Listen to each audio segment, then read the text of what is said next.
Mas quem é o Centrão? Então aqui você tem os nomes clássicos do Centrão. Não são só esses, claro, esses nomes. O Antônio Rueda, que a gente falava aqui agora há pouco no jornal, presidente do União Brasil, Ciro Nogueira, um político tradicional do PP, o Progressistas, Marcos Pereira, do Republicanos, Renata Abreu, do Podemos, Paulinho da Força, do Solidariedade, também relator da anistia. Há outros partidos que dizem o seguinte: eu não sou Centrão. MDB, por exemplo, diz não sou Centrão. PSD diz não sou Centrão, mas há muitos vasos comunicantes desses partidos com esse grupo político aqui. Porque é bom a gente dar cara, porque o Centrão, eles não gostam muito desse nome. Até o período Bolsonaro, eles achavam que a expressão era uma expressão muito pejorativa, porque sempre eram associados, era sempre uma expressão associada ao tal do toma lá, dá cá. Mas, de qualquer maneira, esse Centrão ganhou muita força a partir de uma figura política que não está mais na fotografia do Congresso Nacional, chamado Eduardo Cunha. Eduardo Cunha é uma espécie de padrinho político de Hugo Motta, você conhece, dispensa apresentações. A partir de Eduardo Cunha, esse grupo foi ficando cada vez mais forte. Sempre teve força, mas eles começaram a dar mais cartas do que davam no passado. Quando chega o governo, eles são os grandes articuladores do impeachment, por exemplo, de Dilma Rousseff, e aí não só o Centrão, com auxílio do MDB, por exemplo, com auxílio do próprio PSD. Por isso é que eu digo que esses partidos, ora, estão mais juntos do Centrão, que não são classicamente considerados Centrão, mas esses partidos foram ganhando força. E sabe onde é que eles ganham mais força do que nunca? No governo Bolsonaro, com o orçamento secreto. Para governar, para não correr risco de sofrer processo de impeachment, o Centrão celebra, Bolsonaro celebra um casamento de conveniência com o Centrão.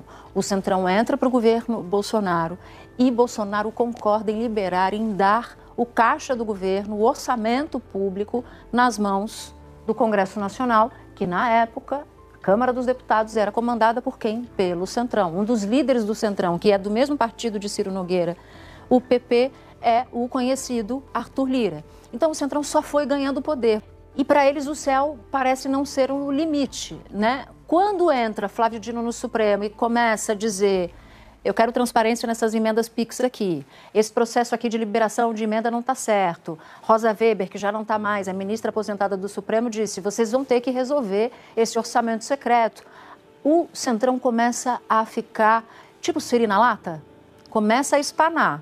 E aí a PEC da blindagem vem justamente num contexto de forte incômodo do Centrão, com investigações sobre esse passado que também é presente do orçamento secreto, Malu. Uma vez o Arthur Lira escreveu para a Folha de São Paulo, quando estava o governo Bolsonaro, e ele já era presidente da Câmara, e o Centrão era motivo de muita discussão, porque, embora o Centrão sempre tenha estado aí, sempre tenha sido muito importante, no governo Bolsonaro, o presidente Jair Bolsonaro, na época, delegou mesmo a gestão da Câmara, da atividade parlamentar, ao Centrão, representado pela figura do Arthur Lira. E o orçamento secreto floresceu, né, cresceu na Câmara nessa época, sob a gestão do Arthur Lira. Não é à toa que a gente sempre ouviu dizer que quem comandava a distribuição de todas as emendas na Câmara era o Arthur Lira, e no Senado era o presidente do Senado e, mais especificamente, o Davi Alcolumbre, mesmo quando ele não era presidente do Senado. O que a gente está vendo aí, a grande convergência política de Brasília no momento, é aprovar a blindagem para todos os parlamentares. Essa é a grande convergência que existe no Brasil hoje, porque, de resto, eles brigam em tudo, eles divergem em quase tudo. O que é que eles querem? Se livrar de investigações. O Centrão virou, já nunca teve uma imagem muito boa, agora virou o fiador dessa PEC da blindagem. Essa é a imagem do Centrão para a população. Agora é isso, é uma grande massa de parlamentares que não tem nenhuma filiação ideológica específica, que varia conforme os interesses e o fisiologismo, e que agora enxergou essa brecha para conseguir o que eles estão querendo, Natuza, desde 2021. A primeira proposta da PEC da blindagem vem de 2021, mas o curioso é que a desculpa para isso é sempre algum caso de bolsonarista. O primeiro foi a prisão do Daniel Silveira pelo ministro Alexandre de Moraes, naquela época em que ele gravou vídeos ofendendo os ministros do Supremo, defendendo o fechamento da corte. foi preso e ficou, inclusive, dormiu dentro da Câmara para não ter que se entregar. Aquilo provocou uma comoção, espírito de corpo, e se começou a dizer que não se podia prender deputado dessa forma.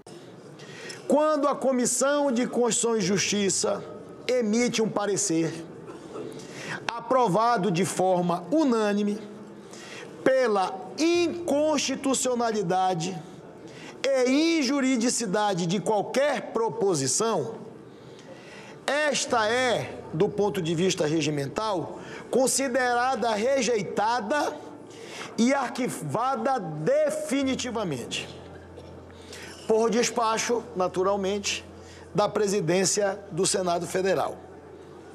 Independentemente, é o que manda o regimento, independentemente de deliberação de plenário.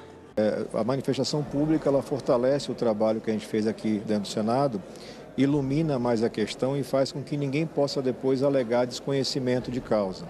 Mas a gente tem que reconhecer que o Senado, já antes das manifestações, tinha a maioria construída, declarações de senadores e senadoras, sob o ponto de vista da PEC, rejeitando. Então, foi uma soma feliz. Você tem a sociedade civil mobilizada, a análise técnica do tema, convencimento dos parlamentares e aí a roda gira favoravelmente aqui. É um vexame para a Câmara. É um vexame para a Câmara, porque você vê aí uma casa tendo que enterrar um absurdo da outra casa. Então é um vexame. E, na verdade, se você for na feira, as pessoas vão dizer o quê? Pô, político é tudo safado, aquele discurso antidemocrático, né? Pô, político é tudo safado, feio aí, que tá... não vai diferenciar o vereador, do deputado estadual, do deputado federal e do senador, e isso é muito ruim para a democracia. Então, quando o Senado corrige esse rumo, esse desastre, é como você falou, barberagem nem é o termo, porque tem dolo, né? Enfim... É bom para a sociedade, mas é muito ruim para a classe política, em especial para a Câmara dos Deputados. Então, hoje foi um dia de muito vexame para a Câmara dos Deputados e de orgulho para o Senado. Abriu-se uma possibilidade de conseguirmos finalmente esse contato direto com a presidência americana e possivelmente destravar a discussão econômica. Assim que o Trump mencionou o Lula, o Eduardo Bolsonaro, o Paulo Figueiredo correram para as redes para dizer, tá, mas o Trump negocia assim mesmo, esse é o jeito dele. Como querendo dizer, isso aqui não é ruim para o nosso lado. Mas é claro que é ruim para o lado deles, né? É claro que é ruim por quê? Porque, sim, o Trump tem o interesse dele, ele nunca vai abrir mão disso. Mas quem disse que o interesse dele precisa incluir o Bolsonaro? Talvez não precise. Ele nem citou o Bolsonaro na fala. E isso foi muito importante. Então, abre-se essa possibilidade, o Brasil tem que ir atrás dela sim.